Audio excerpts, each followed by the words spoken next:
How to contribute to Eclipse.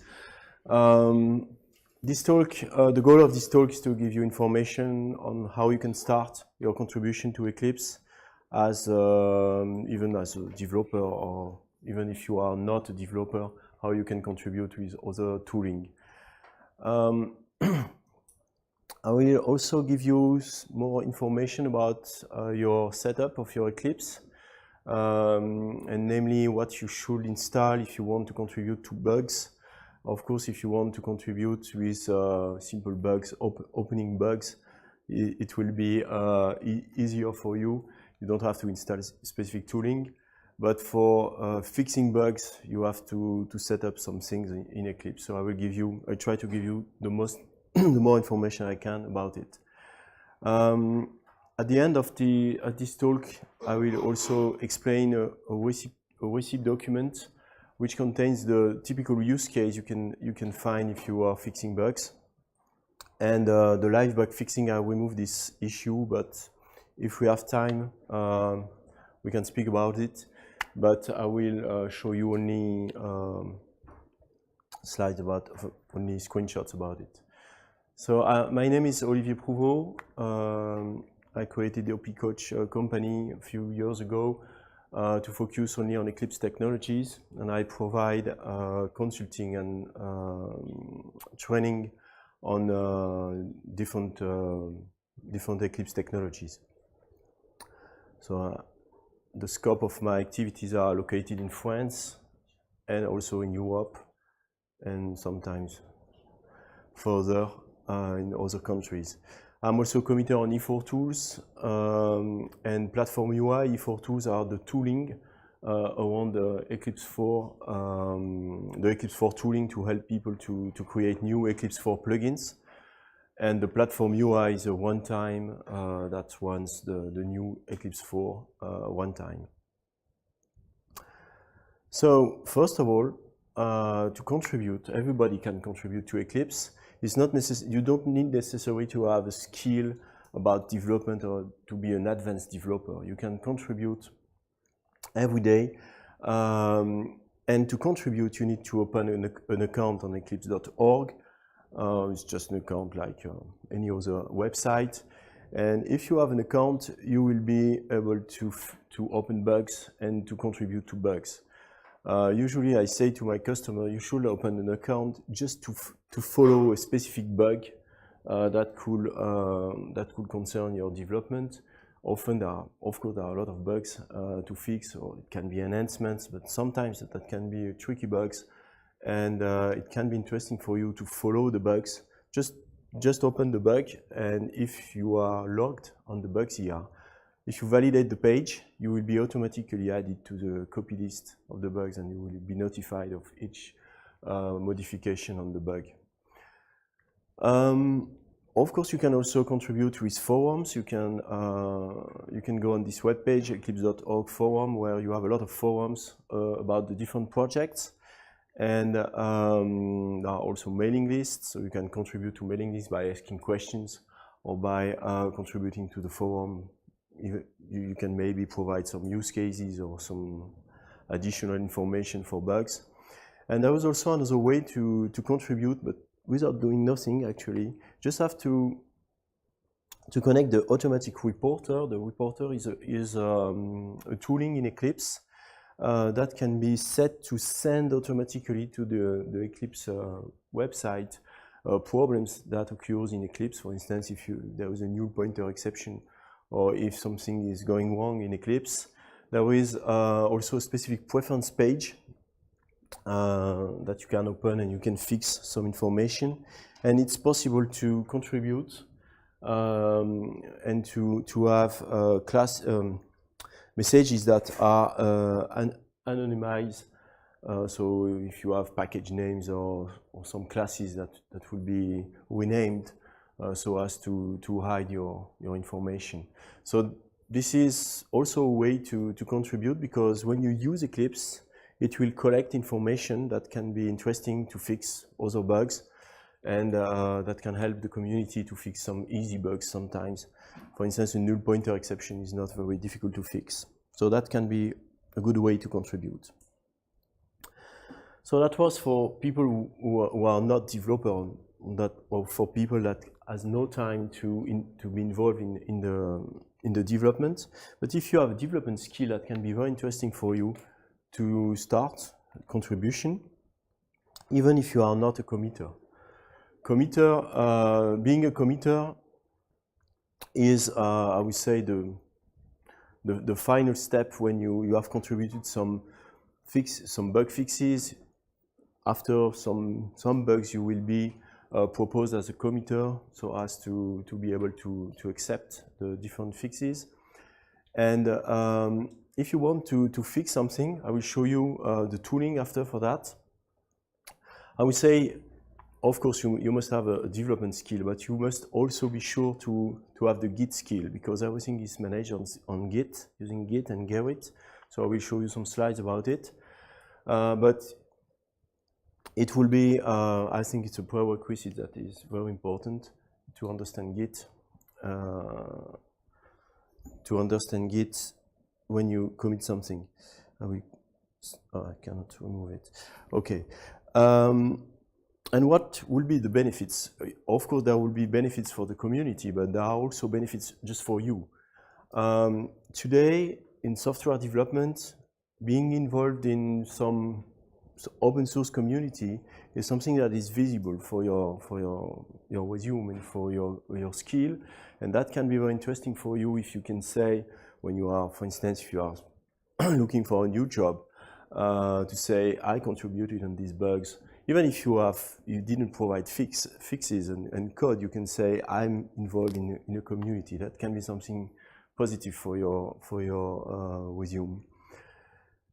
And I have not a slide about it, but there are also websites that are collecting information from open source projects, and they create stats about how many bugs you fixed. And it can also give you a kind of ranking in the development group. That can be interesting. It's also possible, if you have a development skill, to attend hackathon. Often hackathons are organized during conferences, or sometimes they are organized in a specific location, and that can be interesting to fix specific bugs that are blocking your project, for instance. As it's open source, you can contribute. It's up to you to contribute to the dedicated bugs you want to fix. So this is possible. Another possible contribution is about code that is not managed by Eclipse today. And for instance, you have created a specific tooling, or you created something new in Eclipse that can be added to Eclipse using the CQ. A CQ is a kind of form that you must fill with information to ensure that you created the code and the code is delivered with the EPL license, the Eclipse public license, because one of the goals of the Eclipse Foundation is to ensure to people that all the code in Eclipse is available under the Eclipse public license. So it means that anybody that uses Eclipse will have no problem with the license. The license issue of if you have an Eclipse public license, it means that you can do what you want with the code. Even if you take all the code of Eclipse and you add your specific code, you can change the license after. There is no problem about this. But to be sure of that, the Eclipse Foundation ensures to the community that all the code inside has been written only by people, and there is no additional code that could use another license that could not be compliant with the EPL. So there is a specific website for that. And of course, if you have the development skill, you can become a committer. There are also projects. I spoke to people this morning who are now committers, but not on a specific project with code, but it's on Babel. The Babel project is a project for translating some plugins, and they are committed on this plugin, so it's only a problem of translations. And of course, if you become a committer, you can contribute to the community by opening bugs and closing bugs, of course. When you are a committer, you have a specific role which consists on reviewing patches. When I will show you that after, but when you create something in Eclipse, when you fix a bug, you will commit it on Gerrit, and Gerrit will manage the review, and the committers can accept or reject the review. And of course, if you are a committer, you will have more opportunities to interact with the community. So everything is positive because you can select the bugs you want to fix.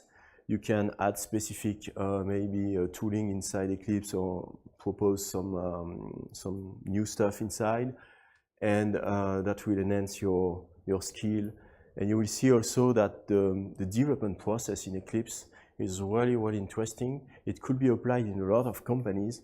I meet a lot of different people in different companies, and I'm really afraid about the I would say the lack of management of software factory management. And the Eclipse process is really a very well done software factory where everything is really managed, is really well done managed, with a lot of open source tooling and a lot of good processes. So this is one of the reasons of the success of Eclipse anyway. If you want to provide some code and patches, even if you are not a committer, you have to fill a specific document. It's named the CLA. The CLA means the commit, I don't remember the name exactly, committer, yes, it's written somewhere, contributor license agreement, yes. And this is important because it will ensure that the code you will provide to Eclipse is free of constraints, I would say. It means that it will not, the IP of the code is not owned by your company. It's now you give the code and it's given to the community. So this is important. It's a legal issue that must be set, and you cannot commit bugs, not commit bugs, but commit code if the CLA is not signed. Of course, you have to open an account also on Gerrit. I will show you this after. And you must install a good Eclipse environment with specific projects inside. I will show you how to do that after. There is also a document that will explain you how to contribute. It can be interesting to read this document. And then after, when all of this is done, you can select a bug to fix and start your first contribution. You clone the repository and you push that to the Gerrit website. About the CLA, yes, there is this slide will just remind you where you can enter this. So this is at the top of the eclipse.org page when you have the account on the Eclipse website. After, it's possible to access to a page and you can enter the CLA. It's also available on the project's main page of Eclipse. Yes. The URL? This one? Yes. wikieclipse.org and how to contribute. So it's basically, this page is explaining how to contribute on platform UI, but it's I would say, general information. So explain also how to contribute to the test, for instance, but it's more dedicated to UI, but it's the general process. About the Gerrit account, nothing special. The Gerrit eclipse.org that will wait for your login, and then you can manage the issues. Something about Gerrit, also about the reviews. Of course, not a lot of people will do that, but it's possible if you are not a committer, it's possible to also to contribute to reviews and say, okay, this is not very good, well done, or you should maybe change this. It's possible also to give your remarks on each commit. When you will see the Gerrit website, how many reviews there are on this website, probably you will be afraid of the number of reviews you have. So I know that not a lot of people will comment, but it's also possible, why not? So to set up your Eclipse, if you want to fix something, the first things to do is, of course, to use the latest version of Eclipse, the Oxygen version. Even for your current development of your projects, you always must use the latest version of Eclipse. So today is Neon 3, but in a few days it will be Oxygen.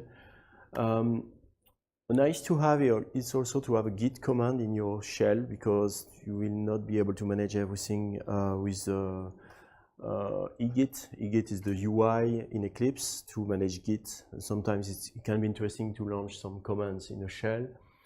And then you must install also the latest version of the target platform. So usually when you are very close to the latest version of Eclipse, you will get probably something that is very similar, but you must remember that Eclipse is delivered every, I would say, there is 3 major versions between during a year. So there is one in June, one in October, and one in March. This year it will be specific. There will be a specific version in July, another one, and so this is for the IDE. But during this time, the next version is in the development process. So the next version, the name is Photon, is prepared, and there will be about, if I remember, 7 milestones. So you must always use the latest target platform.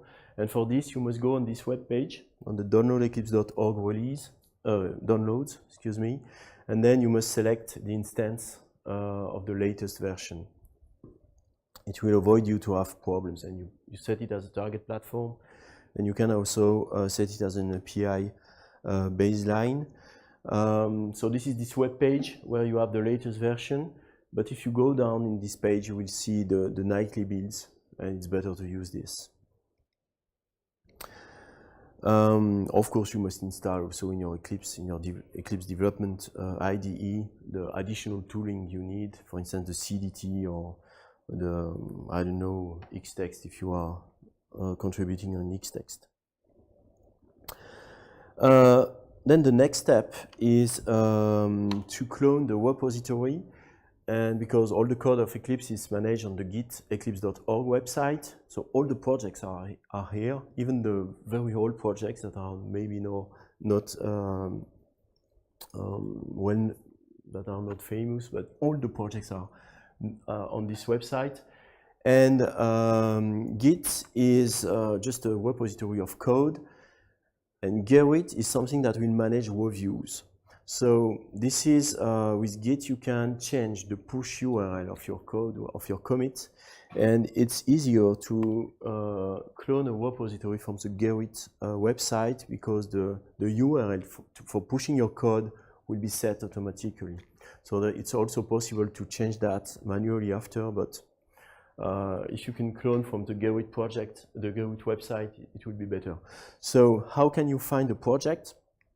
So there is a projects.eclipse.org website where all the projects exist, so you can find the name of the project. And also on the Gerrit code, you will find, for instance, on this project, so this is the E4Tools project, there is the clone URL here. And as you are connected on the Gerrit website, when you do that, the URL is already set for you. And when you will push, it will push on Gerrit automatically with your name and with a specific commit ID. So if you use, instead of using Gerrit, you use the Git Eclipse.org, you will have another URL, and after you must, there is a specific dialog in Eclipse to set up the Gerrit configuration. So it can be also done automatically, but it's better to use this.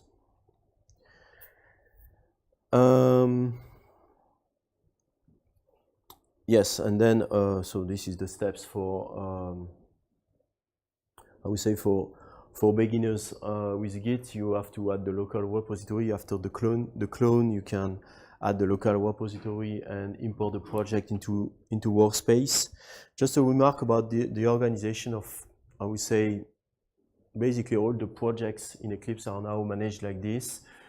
There are at the root folder of your project, there is a bundles folder where you can find the different plugins or bundles, and the features folder where you can find features. And in some projects, it depends on the history of the project. You can find a build directory where you will have the projects for building your project. In some cases, in the build project, you will find the parent directory for the Maven POM file, or sometimes in this project it's done like this. You have the parent POM file is at the root project level in this example. Yes, something also important when you will contribute, probably you will not create new plugins when you start to contribute, so you don't have to care about the build. It's already defined in the project, but if you have to contribute also by adding new plugins in a project, you must of course update the build mechanism and add for instance the modules in the parent POM, and create your own POM file and test it on your laptop before committing this. Often you will find bugs, and it's very difficult to know where in the 60 million lines of code of Eclipse where you can fix this bug. So there are some tips to find this, and one of these is the plugin spy. The plugin spy is a kind of a very cool mechanism to, if you have any UI display in Eclipse, whatever the UI, can be a preference page, it can be a property page, an editor, a view, whatever you have displayed in Eclipse, you just enter Alt-Shift-F1 and it will display this information where you have the class that is displayed. For instance, I open it on the problems view, and you have also the contributing plugin ID. This one is the UI IDE, and you have the ID of the view. But if you click on this, it will open the code of the problems view. So that's really handy to use, because so you have also information about the selection, but when you are fixing a bug, you are really interested by knowing where you can fix this. So if you have the project, the plugin,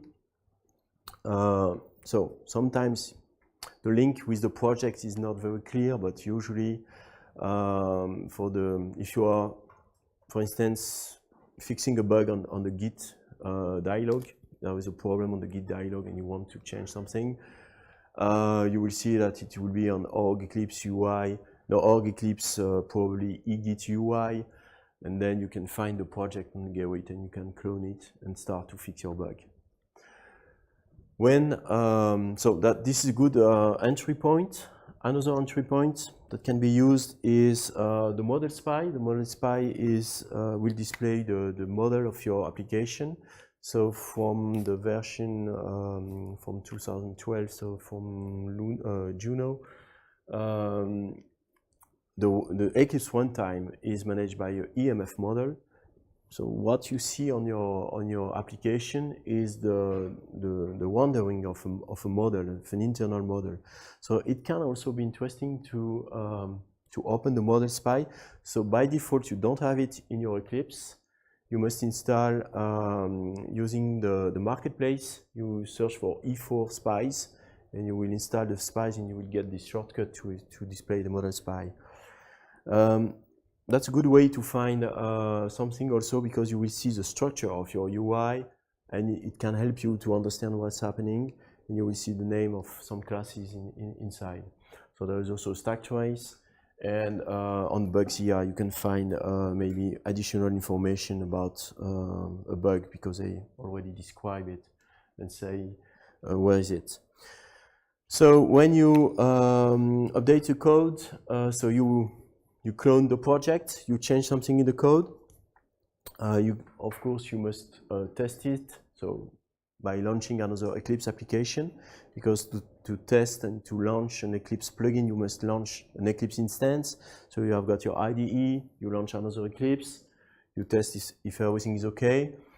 You can also write a test, so it's still in the same wiki page where they explain how to contribute to the test. And when it's done, you can commit your code and push it to Gerrit. So Gerrit, as I said before, is a way to apply reviews on the commit. So the commit is not only something that will be put in the Git repository. It will be stored somewhere, and you will there will be a process applied on this commit. So of course there will be a lot of commits on a project.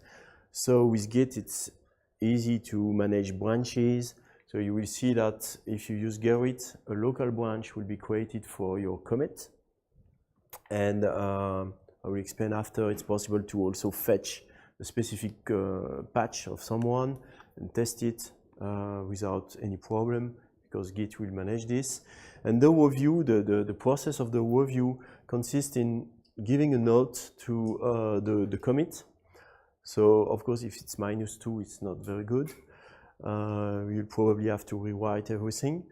But if you are not a committer, just have a Gerrit account, you can give a note to -1 to +1. And if you are a committer, you can accept the review. If you accept the review, automatically the code will be pushed to the master branch of your project. And the first review done by after the push is an Hudson review, because on Gerrit you can add, I would say, robot reviewers, and Hudson will be launched. Your project will be compiled in a specific branch, and Hudson will add a note of +1 if everything compiles. So it will be merged to the master branch, and you have also a wiki page about this. So of course these slides are only an entry point for you if you want to contribute, and I try to put all the information inside to be able to start. So if you open the Gerrit website, you will see there are a lot of reviews. As you can see, some of them are merged. So this review is finished actually. So the bug has been fixed. Some of them are in conflict, I have on the list. So when there is a conflict, the Gerrit will give you some commands in the UI, and you can manage this. So sometimes it will ask you to rebase the code, because of course on the project the master branch will advance, and some fixes have been fixed maybe for an oldest version. So in the review it will be detected, and there is a button to rebase, so the code will be rebased on the latest version of the master branch, and only when it's rebased you can accept it and put it to the master branch. Just information about reviews.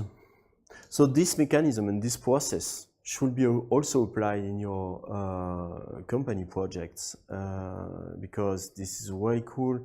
You can you have the complete history of what is happening on your project.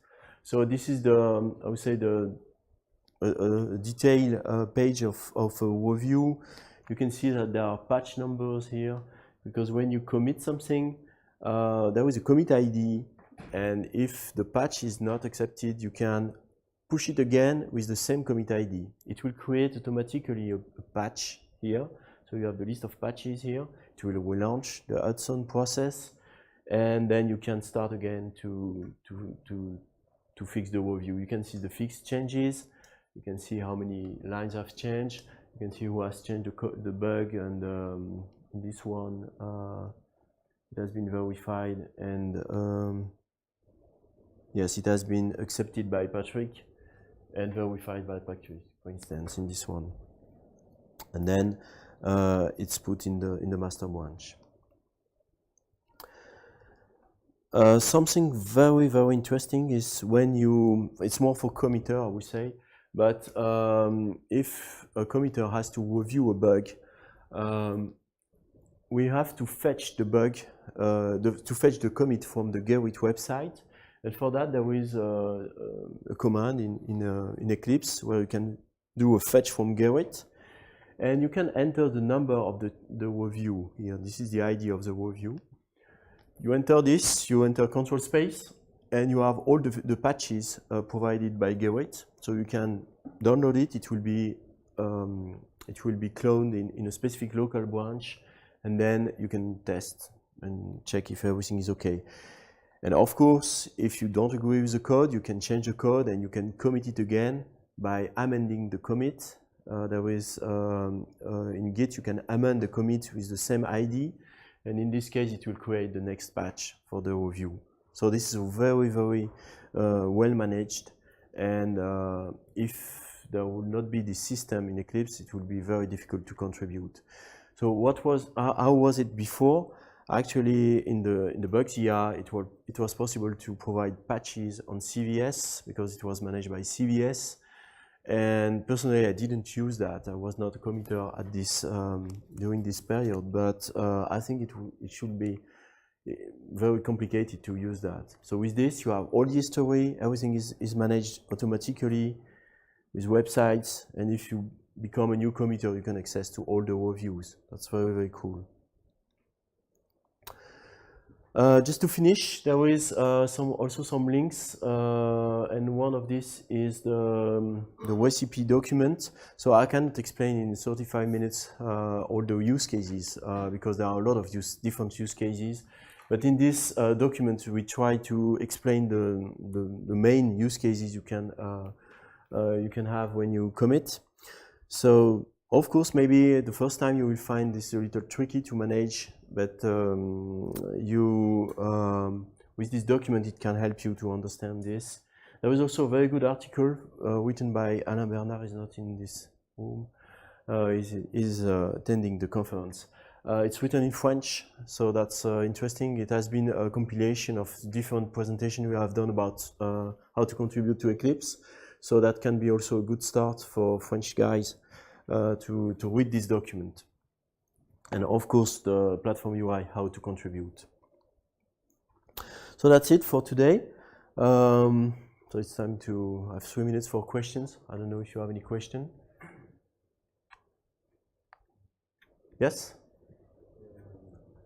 About contributing. Yes? The idea of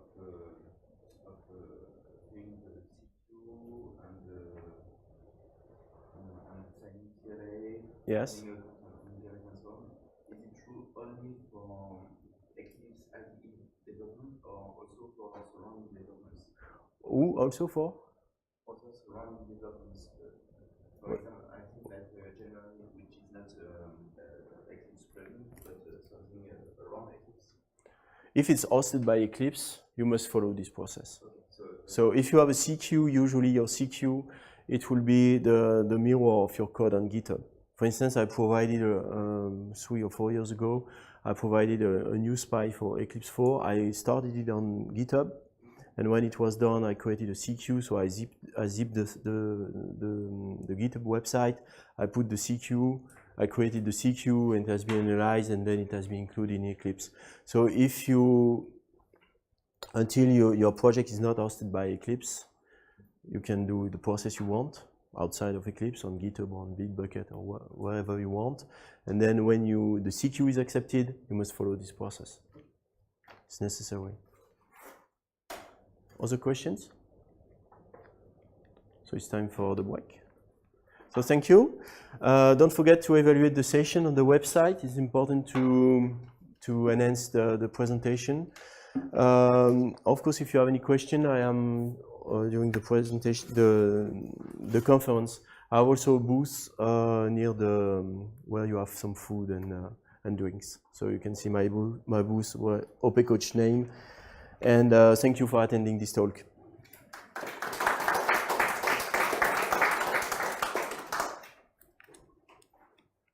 I will put the slides also on the website of the conference after.